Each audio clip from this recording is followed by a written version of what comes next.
آگے ہے جی رکوع نمبر 3 آیت 130 سے 140. آخرت کے حساب کے لیے آج ڈر جائیے. کیا یا معاشر الجن والانس الم یاتکم، اے جنات اور انسانوں کی جماعت، کیا تمہارے پاس تم ہی میں سے پیغمبر نہ آئے تھے جو تم سے میرے احکام بیان کرتے اور تم کو اس آج کے دن کی خبر دیتے؟ وہ سب عرض کریں گے کہ ہم اپنے اوپر اقرار کرتے ہیں اور ان کو دنیا کی زندگی نے بھول میں ڈال رکھا تھا، اور یہ لوگ اقرار کرنے والے ہوں گے کہ وہ کافر تھے. یہ اس وجہ سے ہے کہ آپ کا رب کسی بستی والوں کو کفر کے سبب ایسی حالت میں ہلاک نہیں کرتا کہ اس بستی کے رہنے والے بے خبر ہوں، اور ہر ایک کو اس کے اعمال کے سبب درجے ملیں گے. اس کو نوٹ کر لیں. آپ لوگوں کو انشاءاللہ اللہ بہت درجے دے گا. ایک ایک تھکن کا، ایک ایک تکلیف کا، ایک ایک قدم چلنے کا، ایک ایک پینی خرچ کرنے کا اجر ملے گا آپ کو انشاءاللہ. اور آپ کا رب ان کے اعمال سے بے خبر نہیں ہے، اور آپ کا رب بالکل غنی اور رحمت والا ہے. اگر وہ چاہے تو تم سب کو اٹھا لے. ایک زلزلے کا جھٹکا آئے، سب زمین بوس ہو جائیں، اور تمہارے بعد جس کو چاہے تمہاری جگہ آباد کر دے، جیسا کہ تم کو ایک دوسری قوم کی نسل سے پیدا کیا. جس چیز کا تم سے وعدہ کیا جاتا ہے وہ بے شک آنے والی ہے، اور تم عاجز نہیں کر سکتے. آپ یہ فرما دیجئے کہ میری قوم، تم اپنی حالت پر عمل کرتے رہو، میں بھی عمل کر رہا ہوں. بس جلد ہی تم کو معلوم ہو جاتا ہے کہ اس عالم کا انجام کار کس کے لیے نفع مند ہوا یا ہوگا. یہ یقینی بات ہے کہ حق تلفی کرنے والوں کو کبھی فلاح نہ ہوگی. اور اللہ تعالیٰ نے جو کھیتی اور مویشی پیدا کیا، یہاں پھر ذرا باتوں کے جال سنیے گا.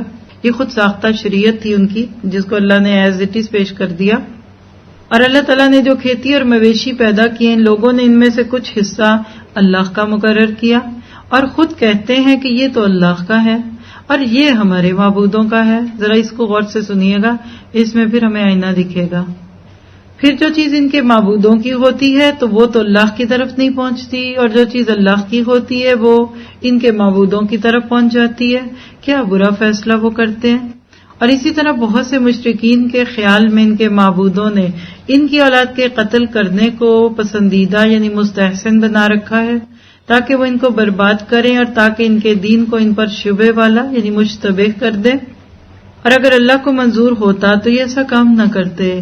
تو آپ ان کو اور جو کچھ یہ غلط باتیں بنا رہے ہیں یوں ہی رہنے دیجیے.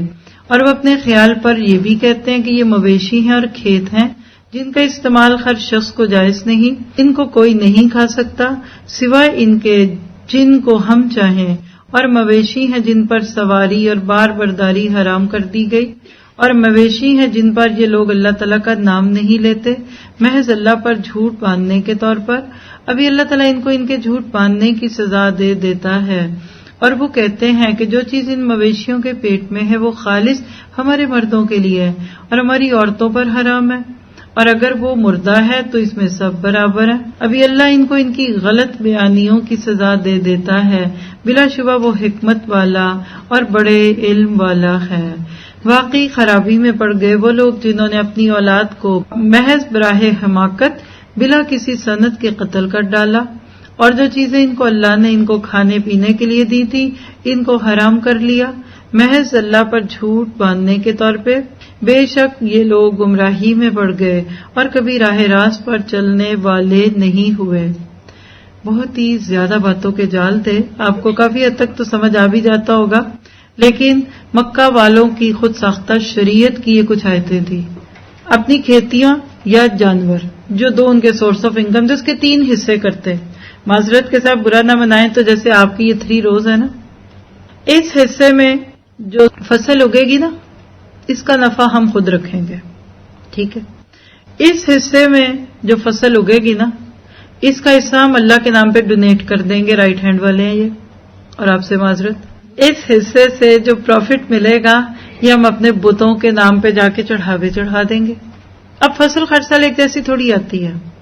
اگلے سال کیا ہوتا، ادھر تو فصل آ گئی، ادھر نہیں آئی، ادھر بھی آ گئی. اب کیا کہتے، نہیں تو نہ سی، اللہ کے نام پہ رکھی تھی، نہیں آئی تو ہم کیا کریں پھر، ہمارا تو اپنا ہی ہاتھ بڑا تنگ ہے. فرض چیزیں بھی چھوڑ دیتے, اپنی منتیں بھی نہ پوری کرتے. ہو سکتا ہے اگلے سال اب اس حصے میں فصل نہ آئے, تو یہی کہنا چاہیے نا جو پچھلے سال ادھر کہا تھا. کیا کہتے تھے؟ نا نا نا نا نا, ان کو نہیں ناراض کرنا. سامنے دکھتی نا مورتیاں, آج بھی ہم سامنے دکھتی چیزوں سے ڈرتے ہیں. جو اجل ہے, جو اجنبی ہے, اس کا ہم پہ کیا بوجھ ہے, نہیں جی نہیں ہے. اپنوں سے بڑا ڈرتے ہیں جن سے صبح شام کا سلام ہے. خیر, اب کیا کرتے؟ نا نا, ان کو نہیں ناراض کرنا. پھر اس سال اس حصے کا جو پروفٹ تھا نا اللہ والا, وہ ادھر سے پکڑ کے ادھر دیتے. اللہ کہتے ہیں کیا خوب, اندھا بانٹے شرینی بار بار اپنوں کو. اللہ کا ڈر کم, بتوں کا ڈر زیادہ. یہ بات ہے. آگے پڑھے گے سورۃ نجم میں, تل کا قسمت ضیزا. اللہ کہتے ہیں تو بڑی دھاندلی والی تقسیم ہے. اچھا, یہ تو نہ سمجھی کی بات ہی لگ رہی ہے, کیا ہم تو نہیں ایسا کرتے؟ آج کل ہاتھ بڑا تنگ ہے. وہ جو میں اللہ کے نام پہ دیتی تھی نا, اب ذرا کچھ مہینے میں نہیں دوں گی. مہنگائی بہت ہو گئی ہے نا, اب میں یہ نہیں کر سکتی, میں وہ نہیں کر سکتی. آج بھی کچھ لوگ, صرف مال نہیں, وقت. ہم جب دنیا میں کسی چیز میں اٹکتے ہیں نا تو ہماری نماز کا ٹائم نکل جاتا ہے. بعض دفعہ افطاریاں کرنے کرانے میں ہی ہماری نمازیں چلی جاتی ہیں. کھلا ہاتھ ہو, زیادہ ہو تو ہم نفل بھی پڑھ لیتے ہیں, اور ذرا سا کوئی کام پڑ جائے تو فرض بھی بوجھل. حقیقت یہ کہ آج بھی لوگ یہی کرتے ہیں کہ وہ سلامتی والا گھر جو اللہ نے آپ کے میرے لیے تیار کر رکھا ہے نا, اس کو جسٹ فار گرانٹیڈ لیتے ہیں. ہو جائے گا, مل جائے گا, اللہ تو اپنا ہی ہے, ایسا ہے ویسا ہے. قیامت کے دن جب ساری حقیقتوں سے پردہ اٹھے گا نا, اس دن پتہ چلے گا کہ نہ صرف یہ کہ خود بھٹکے اور اس کا گناہ, جن کو بھٹکایا ان کا بھی گناہ. اور جب نیکیوں کا پلڑا کھلے گا, اچھا یہ تو میری ہیں, یہ کس کی نیکیاں ہیں؟ کہا یہ وہ ہے جنہوں نے تیری وجہ سے نیکیاں کی. یہ حقیقت کل کھلے گی. آخرت میں سب مصنوعی سہارے چھن جائیں گے, سارے پردے کھل جائیں گے, وہ سب دکھنے لگے گا جو آج نظر نہیں آتا, کیونکہ وَلِكُلٍّ دَرَجَاتٍ مِّمَّا عَمِلُوا. تو آج آپ کے میرے پاس مہلت ہے. دنیا میں بہت سارے لوگوں کے مرتبوں میں فرق ہوتا ہے. کوئی بہت حسین ہوتا ہے, کوئی کم حسین ہوتا ہے. کسی کا قد اچھا لمبا ہے, کسی کا قد چھوٹا ہے. کسی کے پاس دولت بہت ہے, کسی کے پاس کم ہے. کسی کا گھر بہت حسین ہے, کسی کا بہت چھوٹا ہے. دنیا میں تو یہ مرتبوں کا فرق, اس سے اللہ کی رضا یا ناراضگی کا کوئی دخل نہیں. یہ تو امتحان کا پرچہ, کسی کو زیادہ سوال حل کرنے پڑتے ہیں, کسی کو کم. کسی کو صرف 500 گز کا ہی پیپر دینا پڑتا ہے, کسی کو 5000 گز کا پیپر دینا پڑتا ہے. آخرت میں کیا ہوگا؟ آپ کو مجھے درجے ملیں گے اس دنیا میں کی ہوئی کوششوں, محنتوں اور اپنی زندگی کی پرائرٹیز کے تحت. اللہ تعالیٰ دنیا کے اعمال کو آخرت کے لیے جمع کر دے گا. تو عقل مند کون ہے کہ اس کمرہ امتحان سے جلدی سے فارغ ہو اور وہاں دار الجزا میں پہنچے. صحابہ کو یہ بات سمجھ آ گئی تھی. یہ ساری جو باتیں آپ سن رہے ہیں نا, یہ صحابہ کے کان سنتے تھے. آپ اور میں 8ویں پارے کی آیتوں میں سن رہے ہیں نا سورۃ الانعام میں. صحابہ اور حضرت خدیجہ جیسے لوگ اٹھتے بیٹھتے مکہ کی گلیوں میں یہی بیکار باتیں سنتے تھے, یہ حلال, یہ حرام, اس کو نہ کرو. لیکن انہوں نے کان تک نہ دھرے. کیوں بھلا؟ فطرت پہ تھے, معرفت ہو چکی تھی حق کی. اللہ آج کے دور کے فتنوں میں ہمیں سیدھا رکھے, ہماری نسلوں کو آنے والے فتنوں میں سیدھا رکھے.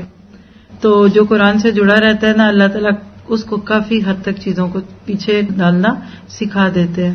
اور اللہ تعالیٰ ہمیں اس طرح کی بانٹ کرنے سے بچائے کہ ہر ہماری خوشی, غم, بیماری, پریشانی کی چوٹ دین پہ پڑے. اللہ نہ کرے ایسا ہو. یہ اس میں شراکت ہوتی ہے, کیونکہ جس چیز کو ہم بڑا سمجھتے ہیں ہم اسی کے ساتھ یہ معاملہ کرتے ہیں. پھر اس کے بعد آپ دیکھیے کہ اللہ کی رضا کو پانے کے والے عمل, اللہ اعمال سے باخبر ہے, اس کا احساس کرنا ہے. اللہ چاہے تو ہم سے بہتر لوگ لے آئے گا, اس کا احساس کر کے کیا کریں گے بھلا؟ آپ اپنی نیکیوں کو دونوں ہاتھ سے پکڑیے. اچھا, کچھ لوگ ٹیشو پیپر کی طرح نیکی پکڑتے ہیں, یوں بالکل پتہ نہیں کہاں پھینک دیا, کہاں چھوڑ دیا, کدھر گیا, وہ پتہ نہیں گر گیا. اور کچھ نے ہزاروں کے نوٹ کی طرح اپنی گمراہی کو پکڑا ہوتا ہے. یہ ہاتھ سے نہ چھن جائے. نہیں, اب خوشی کے نام پہ یہ تو کرنا پڑے گا. آپ کو مجھے اللہ سے یہ دعا کرنی ہے کہ اللہ ہماری نیکیاں ہمیں ہی دے دے, ہمیں سست نہ کرنا, ہمیں محروم نہ کرنا. پھر آخرت کی ملاقات سے ڈرنا ہے، خود ساختہ پابندیوں کو قبول نہیں کرنا، ظلم اور شرک سے بچنا ہے، اور دین میں شک نہیں کرنا، کیونکہ شک عمل کا شوق چھین لیتا ہے۔ اللہ تعالیٰ آپ کو مجھے بچائے۔ آگے رکوع نمبر 4 ہے 141 سے 144، اللہ کا حق ادا کرنا ہے۔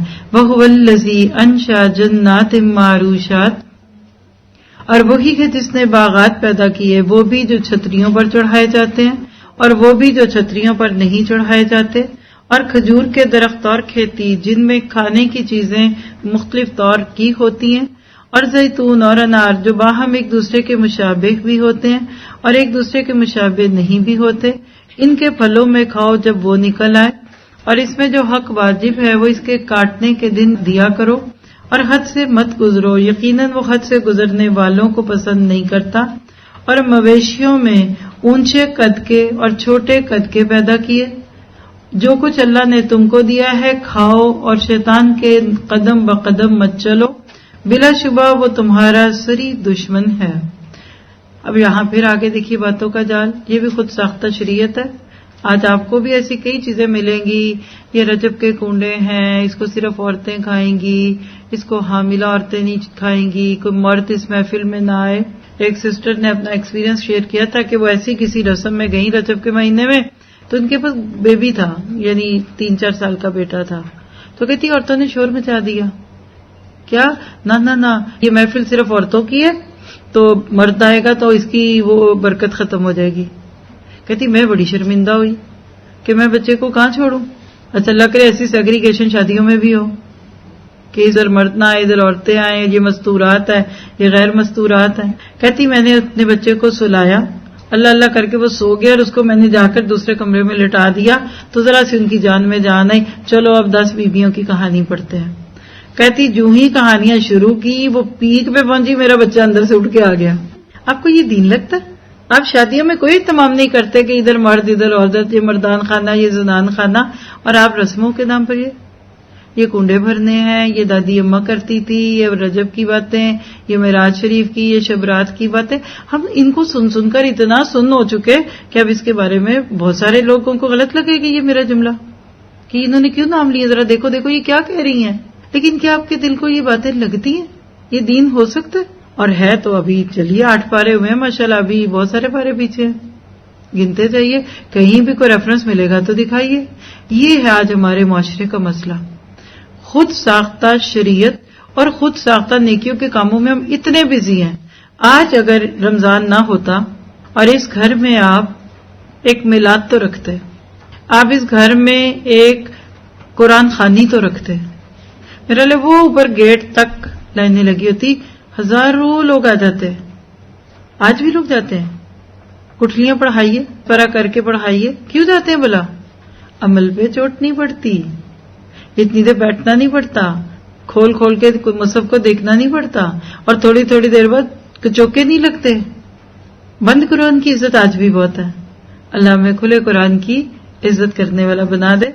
اب سنیے گا ذرا ان کی بیکار رسمیں، کیا اللہ فرماتے پیدا کیے 8 نر مادہ، یعنی بھیڑ میں سے 2 قسم اور بکری میں سے 2 قسم۔ آپ کہیے کہ اللہ نے ان دونوں نروں کو حرام کیا ہے یا دونوں مادہ کو، یا اس کو جس کو دونوں مادہ پیٹ میں لیے ہوئے ہیں؟ تم مجھ کو کسی دلیل سے تو بتاؤ اگر سچے ہو۔ کہتے تھے جانور یعنی بکری ہے نا، تو اس کے پیٹ میں بچہ ہے، اب بکری ذبح کی تو مردہ بچہ نکلا، تو کہتے تھے نہ مرد یہ گوشت نہیں کھا سکتے، عورتوں کو کھلا دو۔ جیسے آج بھی بہوؤں کے ساتھ کہیں نہ کہیں ڈسکریمنیشن ہوتا ہے، اور چلو یہ دال جل گئی عورتیں کھا لیں گی، چلو دال عورتوں کی اور گوشت مردوں کا۔ اچھا اگر بچہ زندہ نکلتا تو کہتے اب سب کھا لو، خود ساختہ باتیں، بے تکی باتیں۔ اچھا ہمارے ہاں کون سی بے تکی باتیں، چلے کچھ اور بھی اچھی باتیں کر لیں۔ 1.25 من مٹھائی شادی کے موقع پہ آئے گی ٹوکرے میں بھر کے، ود کے ٹوکرے کتنے آئے ہیں، وہ کھجوریں اور وہ کرتا ٹوپی میں کتنی مٹھائی آئی ہے میکے سے، سسرال سے کہانی ہے۔ آج ہماری ہیں بے تکی رسمیں، 1.25 من مٹھائی، گھر کے نوکروں کی موج ہو جاتی ہے۔ اچھا کوئی کہتا ہے اس کی کیا ضرورت ہے، کچھ اور کر دو۔ آپ کسی کے بھی گھر جاتے ہیں آپ کیک لے جاتے ہیں بڑا سا، عید پہ دیکھیے کتنے کیک آئیں گے یونائیٹڈ والوں کے اور فلاں کے اور فلاں کے۔ آپ کسی کے گھر پیاز کیوں نہیں لے کے جاتے ہیں؟ میں نے سنا 200-300 روپے کلو ہے. 1000 کا تو کیک آتا ہی ہوگا نا, کوئی چھوٹا سا کہ نہیں آتا. 1000 کے اب 3 کلو پیاز لے جائیں کسی کے گھر تو کیا بری بات. آج آپ افطاری بھیجیں کسی کے گھر تو کلو پیاز بھیجیں, میرا اللہ دعائیں دیں گے آپ کو. شلجم بھیج دیں, ٹینڈے بھیج دیں, کدو بھیج دیں, برا بنائیں کیا کہیں گے؟ میرا نہیں خیال آج کل برا بنائیں گے جتنا پیاز کی دھوم مچی ہوئی ہے. لیکن یہ ہمارے نارمز بن چکے ہیں. کہیں بھی جائیں گے نا کچھ لے کے ضرور جانا ہے. شادی میں جائیں گے تو خالی ہاتھ جائیں گے, شرم آئے گی. یہ جو رسمیں ہوتی ہیں نا, ہم اس کے اتنے یوزڈ ہو چکے تھے ہمیں بری نہیں لگتی. ہمیں یہ باتیں عجیب لگ رہی ہیں, ان کو کوئی نہیں عجیب لگتی, کیونکہ ہماری بھی ایسی بہت ساری رسمیں ہیں جو ابھی تو میں نے بولی بھی نہیں. اصل بات یہ ہے کہ فارغ بہت ہے, بیٹھ کر صرف یہی سوچتے رہتے ہیں اب کیا کرنا ہے, اب کیا کرنا ہے. تو اللہ تعالیٰ کہتے ہیں مجھے دلیل تو دے دو اگر سچے ہو. اور اونٹ میں 2 قسم اور گائے میں 2 قسم. آپ کہیے کہ اللہ تعالیٰ نے ان دونوں نروں کو حرام کیا یا دونوں مادہ کو, یا اس کو جس کو دونوں مادہ پیٹ میں لیے ہوئے ہوں؟ کیا تم حاضر تھے اس وقت جس وقت اللہ تعالیٰ نے تم کو اس کا حکم دیا؟ تو اس سے زیادہ کون ظالم ہوگا جو اللہ تعالیٰ پر بلا دلیل جھوٹی تہمت لگائے تاکہ لوگوں کو گمراہ کرے. یقیناً اللہ تعالیٰ ظالم لوگوں کو راستہ نہیں دکھاتا. تو ان ساری باتوں کو سن کر اللہ سے ایک دعا کیجئے, اللہ حکمت دے, جو کام کریں نا دلیل کی بنیاد پہ کریں. میں بھی آپ سے کل کچھ کہوں نا کہ یہ کام کریں تو آپ اس کی دلیل مانگیے, سند مانگیے. اور خاص طور پہ ہم صحابہ کرام کا موضوع پڑھ رہے ہیں تو آپ دیکھیے صحابہ کی سب سے بڑی خوبی یہ تھی کہ عقل نہیں استعمال کرتے تھے دین کے معاملے میں. آج ہم کیا کہتے ہیں, کیا فرق ہوا, کیا ہوا, کسی کا دل تو نہیں ٹوٹا, ہم نے کسی کو ناراض تو نہیں کیا. اگر ان ساری باتوں کو سن کر وہ لوگ بھی یہی کہہ دیتے کسی کا کیا ہوا. آج بھی لوگ اس طرح کی باتیں کر کے اپنے آپ کو مطمئن کر لیتے ہیں. اچھا, نام ابراہیم اور اسماعیل کا ہی لیتے تھے. آج ہم بھی اسلام کا لفظ نہیں ہٹا سکتے, لیکن ہر کام وہ کریں گے جو دوسرے کرتے تھے. تو یاد رکھیے ایسے لوگ دین کے اصل تقاضے سے بہت دور ہوتے ہیں. اور وہ کیا آپ کو پتہ ہے, دین کے 2 بڑے تقاضے ہیں, اللہ سے تعلق اور آخرت کی فکر. وہ روز اللہ کی حدود کو توڑتے ہیں. ہاں, کچھ غیر متعلق ظاہری چیزوں میں تشدد کی حد تک قواعد اور ضوابط کا اہتمام کرتے ہیں. عبادات میں اتنے سٹبن, پاؤں سے پاؤں جوڑیں گے, ٹخنے سے ٹخنا جوڑیں گے, گھٹنے سے گھٹنا ملائیں گے, لیکن عملی زندگی میں کٹے ہوئے, ٹوٹے ہوئے. شیطان کی یہ چال ہے کہ ایسی باتوں کے جال میں پھنسا کر اصل دین سے لوگوں کو دور کر دیتا ہے, شدت پیدا کر دیتا ہے لوگوں کے دلوں میں. ان کی ساری اختیارات عبادات تک ہوتی ہے. عبادت کے ظاہر میں تشدد برتتے ہیں, لیکن دل خشوع اور خضوع سے خالی. ظاہری آداب بہت نبھائیں گے, لیکن اندر دل میں کچھ نہیں ہوتا. حتیٰ کہ آپ نے دیکھا کہ اپنی اولاد کو قتل تک کر دیتے ہیں. عرب لوگ اپنے بچوں کو 3 وجوہات سے قتل کرتے تھے, اور اس میں ایک کیا تھا, ہمارے ساتھ کھائیں گے. وہ تو موضوع آئے گا سورہ بنی اسرائیل میں. اپنے بتوں کے نام پہ پہلی اولاد, یعنی آپ کا پہلا بچہ, جس کو اردو میں کیا کہتے ہیں, پہلوٹھی کا بچہ, حبل کہہ لیجئے, اور اسی طرح کے کچھ اور نام تھے. اس نام کے بت کے چرنوں میں جا کر اپنے پہلے بچے کا خون ڈالتے تھے. قربانی تو بہت بڑی تھی, لیکن کہتے تھے کوئی بات نہیں, یہ ہم سے خوش ہو جائے گا ہمارا خدا. اللہ کہتے ہیں قتل اولاد جیسے کام کو اتنا اچھا سمجھتے ہو؟ اللہ کے دیے ہوئے پاکیزہ رزق کو تم بتوں کے نام پہ ضائع کرتے ہو, چھوٹی چھوٹی باتوں پہ لڑتے ہو اور بڑے بڑے کام چھوڑ دیتے ہو, تو تمہیں اس زمین پہ رہنے کا حق نہیں ہے. یہ سب بدعات ہے, بلکہ اس کا پورا ایک ٹاپک لکھ لیں جو میں نے اوپر آپ کو دیے نا, باتوں کے جال, نیچے لکھ لیں مشرکین مکہ کی بدعات. اور یہ باتیں سن سن کے لوگ ہو چکے تھے.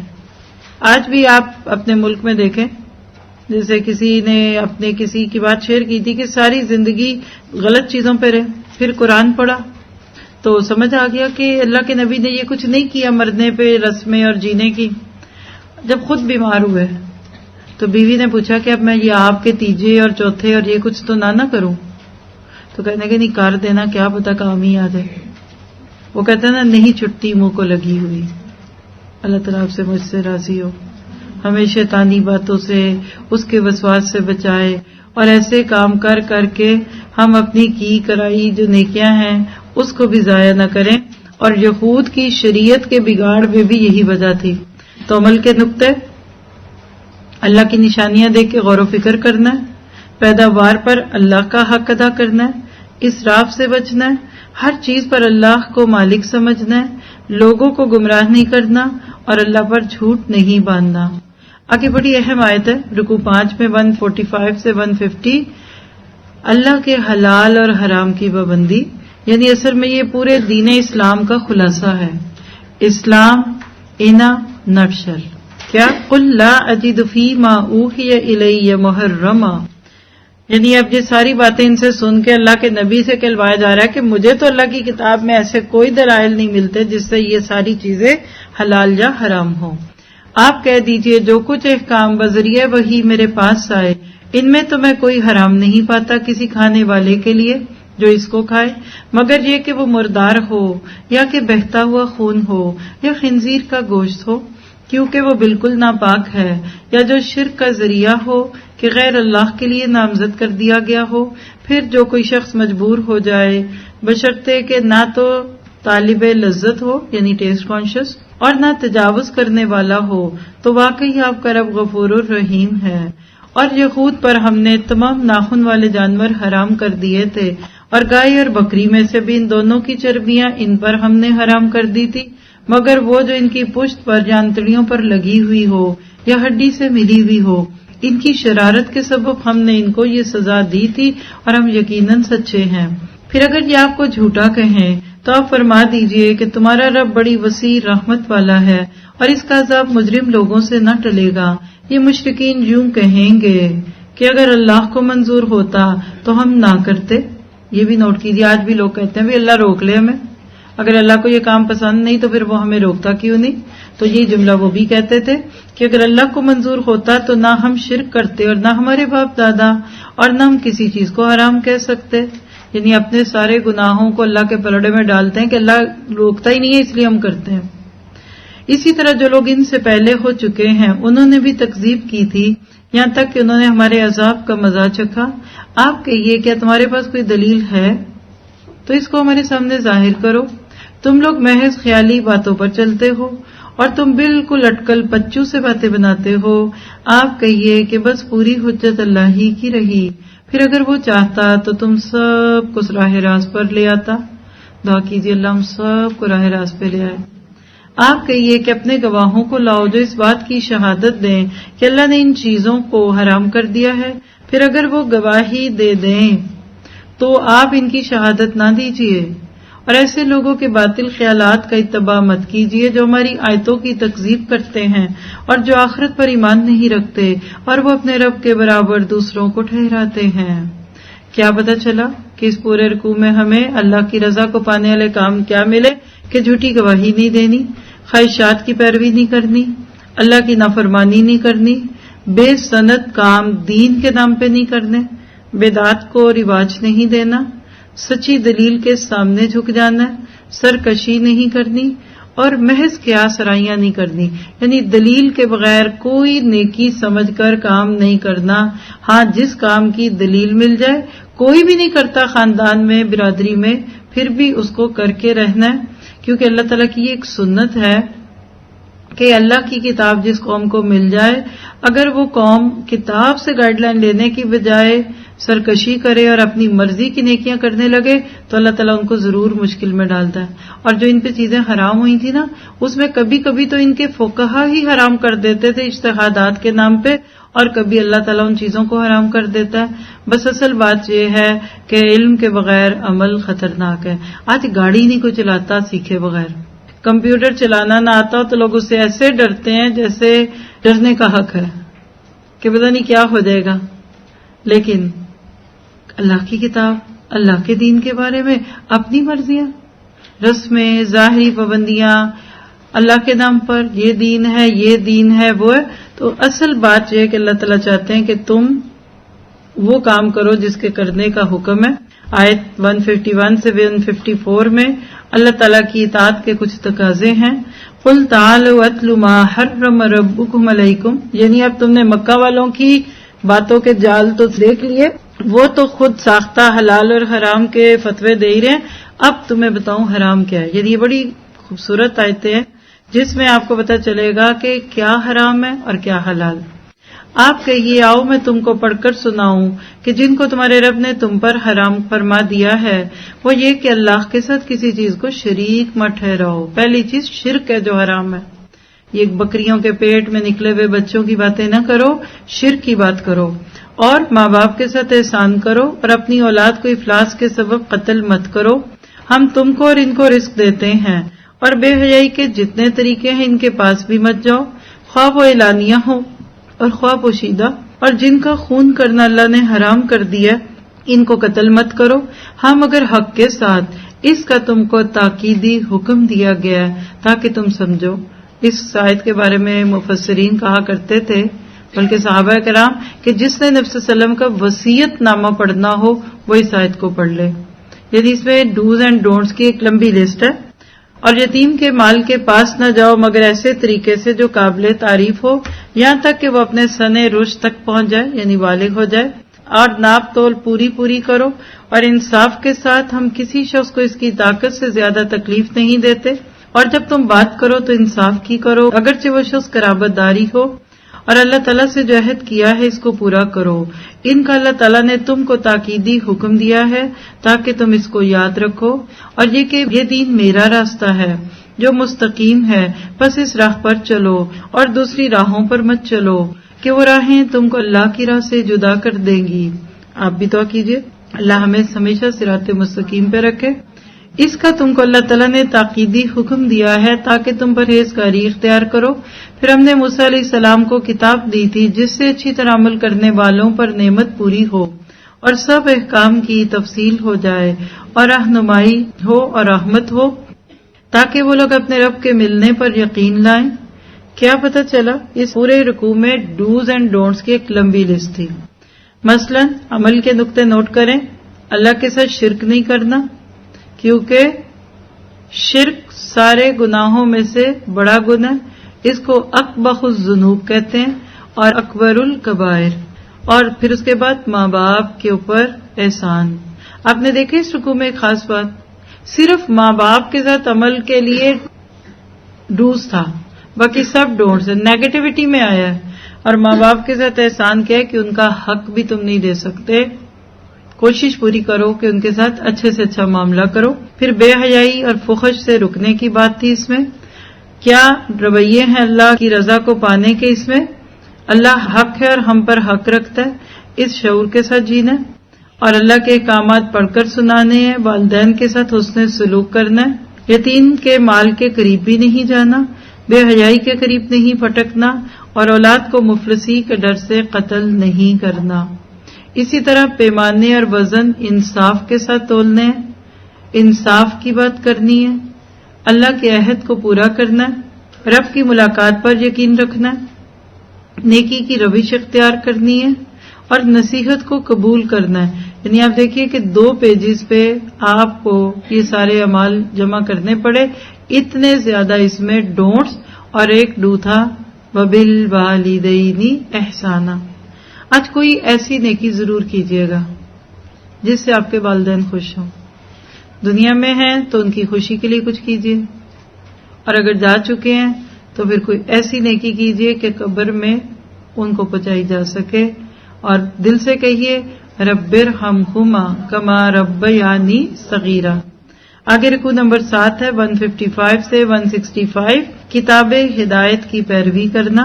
وَهَذَا كِتَابٌ أَنزَلْنَاهُ مُبَارَكٌ فَاتَّبِعُوهُ، اور یہ کتاب ہے جس کو ہم نے بھیجا بڑی خیر و برکت والی، بس اس کا اتباع کرو اور ڈرو تاکہ تم پر رحمت ہو۔ کہیں تم لوگ یوں نہ کہو کہ کتاب تو صرف ہم سے پہلے جو 2 فرقے تھے ان پر نازل ہوئی، یعنی یہود اور نصارہ، اور ہم اس کے پڑھنے پڑھانے سے محض بے خبر تھے۔ یا یوں نہ کہو کہ اگر ہم پر کوئی کتاب نازل ہوتی تو ہم ان سے بھی زیادہ راہ راست پر ہوتے۔ تمہارے پاس رب کی طرف سے ایک کتاب واضح اور رہنمائی کا ذریعہ اور رحمت آ چکی ہے۔ اب اس شخص سے زیادہ ظالم کون ہوگا جو ہماری ان آیات کو جھوٹا بتائے اور اس سے روکے؟ ہم جلد ان لوگوں کو جو ہماری آیتوں سے روکتے ہیں ان کے اس روکنے کے سبب سخت سزا دیں گے۔ کیا یہ لوگ صرف اس امر کے منتظر ہیں کہ ان کے پاس فرشتے آئیں؟ قیامت کی نشانیوں میں سے اب ایک نشانی کا تذکرہ ادھر، ان کے پاس آپ کا رب آئے یا آپ کے رب کی کوئی بڑی نشانی آئے۔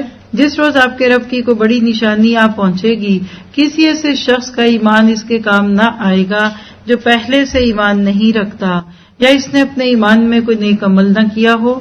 آپ فرما دیجئے کہ تم منتظر رہو، ہم بھی منتظر ہیں۔ بے شک جن لوگوں نے اپنے دین کو جدا جدا کر دیا اور وہ گروہ گروہ بن گئے، آپ کا ان سے کوئی تعلق نہیں۔ نوٹ کیا آپ نے یہ بات؟ فرقوں میں بٹنے والے، گروہوں میں بٹنے والوں سے نبی کا کوئی تعلق نہیں۔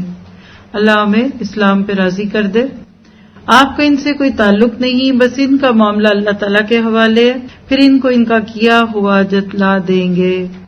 جو شخص نیک کام کرے گا اس کو اس کے 10 گنا ملیں گے، اور جو شخص برا کام کرے گا اس کو اس کے برابری سزا ملے گی، اور ان لوگوں پر ظلم نہ ہوگا۔ آپ کہہ دیجئے کہ مجھ کو میرے رب نے ایک سیدھا راستہ بتا دیا ہے کہ وہ ایک دین مستحکم ہے جو طریقہ ہے ابراہیم علیہ السلام کا، جو اللہ کی طرف یکسو تھے اور وہ شرک کرنے والوں میں سے نہ تھے۔ آپ فرما دیجئے ان صلاتی و نسکی و محیای و مماتی للہ رب العالمین، بالیقین میری نماز اور میری ساری عبادت اور میرا جینا اور میرا مرنا یہ سب خالص اللہ ہی کا ہے، جو سارے جہان کا مالک ہے، اس کا کوئی شریک نہیں، اور مجھ کو اسی کا حکم ہوا اور میں سب ماننے والوں میں سے پہلا ہوں۔ آپ فرما دیجئے کیا میں اللہ کے سوا کسی اور کو رب بنانے کے لیے تلاش کروں؟ وہ مالک ہے ہر چیز کا، اور جو شخص کوئی بھی عمل کرتا ہے اور وہ اسی پر رہتا ہے اور کوئی کسی دوسرے کا بوجھ نہیں اٹھائے گا، پھر تم سب کو اپنے رب کے پاس جانا ہوگا، پھر وہ تم کو جتلائے گا جس چیز میں تم اختلاف کرتے تھے۔ وہ ایسا ہے جس نے تم کو زمین میں خلیفہ بنایا اور ایک کا دوسرے پر رتبہ بڑھایا تاکہ تم کو آزمائے ان چیزوں میں سے جو تم کو دی گئی ہیں۔ نوٹ کریے، ہر نعمت امتحان کا پرچہ، زیادہ نعمتیں زیادہ سوال، کم نعمتیں کم سوال۔ ایز اے اسٹوڈنٹ کیا دل چاہتا ہے پیپر میں زیادہ سوال آئیں کہ کم؟ اور ایز اے اسٹوڈنٹ یہ کیا دل کرتا ہے کہ جلدی سے پارا پورا ہو جائے یا کم ہو بھی سب کچھ، ترجمہ بھی ہو، تھیم بھی ہو، پڑھیں بھی آرام آرام سے اور ہو بھی جائے 1.5 گھنٹے میں۔ یعنی آپ دیکھیے کہ ایز اے اسٹوڈنٹ تو ہمیشہ دل کرتا ہے جلدی فارغ ہو، اور ایز اے ٹیچر کیا دل کرتا ہے؟ بھائی یہ فارغ ہو جائیں گے، یہ چلے جائیں گے، پھر ہم ان کو مس کریں گے۔ تو کیا پتہ چلا کہ اللہ سبحانہ تعالیٰ نے اس آیت میں کیا بتایا کہ نعمت امتحان کے پرچے ہیں۔ جس کا گھر 5000 فٹ پہ ہے نا، اس کا پیپر بڑا لمبا ہے، اور جس کا پیپر 100 گز پہ ہے۔ اللہ کے نبی نے فرمایا کہ غریب غربا قیامت کے دن امیر لوگوں سے 500 سال پہلے جنت میں پہنچ جائیں گے۔ سیم نیکیاں کرنے والے 2 شخص، سیم ایک ہی دن پیدا ہوئے، ایک ہی جیسی نیکیاں کی، سب کچھ، لیکن جس کو دنیا میں نعمتیں زیادہ ملی ہیں اور پھر اس نے اس کا حق بھی نہیں دیا۔ یہ بھی نوٹ کریں، کچھ لوگ ساتھ ساتھ اپنا حق دیتے جاتے ہیں۔ وہ 4 قسم کے لوگ آپ نے سنے ہوئے نا، کہ جن کو اللہ نے دنیا بھی دی، آخرت بھی دے گا انشاءاللہ۔ کچھ کو نہ دنیا ملی لیکن آخرت ملے گی، کچھ کو آخرت نہیں ملے گی صرف دنیا ملے گی، اور کچھ بد نصیب ہے نہ دنیا ملی نہ آخرت، نہ صنم ملا نہ خدا ملا۔ ہمیں کس میں دعا کرنا ہونے کی؟ ربنا آتنا فی الدنیا حسنۃ وفی الآخرۃ حسنۃ وقنا عذاب النار۔ تو پھر آزمائش میں پورا کیسے اترے؟ اللہ کی دی ہوئی نعمتوں کو اس کے راستے میں لگا دیں، اپنی ضروریات پوری کریں، اور باقی تعیشات ساری اللہ کے دین کی۔ بالیقین آپ کا رب جلد سزا دینے والا ہے، اور بالیقین وہ واقعی بڑی مغفرت کرنے والا اور مہربانی کرنے والا ہے۔ کیا پتہ چلا؟ آیت نمبر 160 میں ایک نیکی کا 10 گنا، 10 امثالھا۔ نیکی کے لیے نفس کی قربانی دینی پڑتی ہے۔ صحابہ نفس سے جہاد کرتے تھے اور ان کی زندگیاں صبر اور قربانیوں کا منہ بولتا ثبوت تھی۔ تو آپ کی میری زندگی اور موت اللہ کے لیے کیسے ہوئی؟ اسی کے لیے جیتے۔ وہ کہتے تھے کہ ہم تو اسی لیے جیتے ہیں کہ دنیا میں تیرا نام رہے۔ میری زندگی کا مقصد تیرے دین کی سرفرازی، وہ بھی اسی آیت پہ ہے۔ قل ان صلاتی و نسکی و محیای، صرف خانہ کعبہ کے طواف کرتے ہوئے نہیں، صبح اٹھ کر رات بستر پہ جانے تک پوچھا کریں میری زندگی کا مقصد کیا ہے، آج مجھ سے کیا خیر کا کام ہوا. اور اگر اللہ آپ سے نیکیوں کے کام لے رہے ہیں تو don't under estimate your self, شکر کا سجدہ کر لیں اور مزید کی دعا کر لیں انشاءاللہ.